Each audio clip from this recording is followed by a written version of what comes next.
Македонските земјоделски производи најчесто завршуваат на традиционалните пазари во поранишните југословенски републики и дел во Европската унија. За да се освојат нови пазари, потребно е да се променат навиките во откупот и пласманот, велат трговците. Видите вака, традиционалните пазари остануваат секако, но тенденцијата е секако нови пазари во Европската унија. За нови пазари во Европската унија мора да се престроиме драстично. Што значи тоа? Тоа значи не смееме да купуваме директно спакирана роба од земјоделците. Мора ние да ја земеме во рефусна состојба, ние да спакуваме, да ја разделиме што е прва класа екстра, ние знаеме што нашите купувачи барат таму, ова втората класа доди за индустрија. Само на тој начин можеме да ги отвориме новите пазари.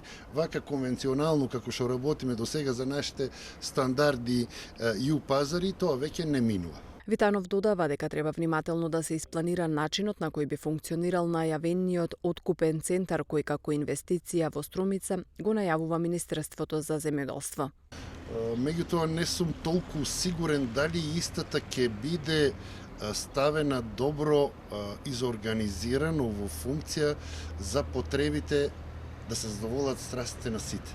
Зошто? Затоа што во секое село наше има по 5-6 откупни центри. И сите терат по свое. Ние пробавме со Агрокор тука, и ја бех директно инволвиран, меѓутоа приказката не успеа, затоа што ние зависевме од локалните купувачи по селата да ни ја достават робата кај нас.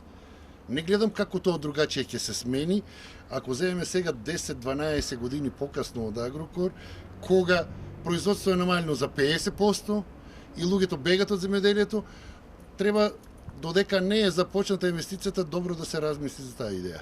Со инвестицијата во изградба на откупно-дистрибутивни центри во Ресен и во Струмица, според министерот Хоџа, ќе се решат многу сегашни проблеми и ќе се постигнат многу подобрувања, како што се подобрување на снабдувањето со безбедни и стандардизирани производи од свежа храна, полесен пристап на локалните производители до пазарот и ќе се надмине проблемот со складирање и чување земјоделски производи од најголемите производствени региони на овошје и зеленчук Преспанскиот и Струмичкиот, што пак ќе придонесе за стандардизирано производство во големи количини и комерцијализација на домашниот и меѓународниот пазар.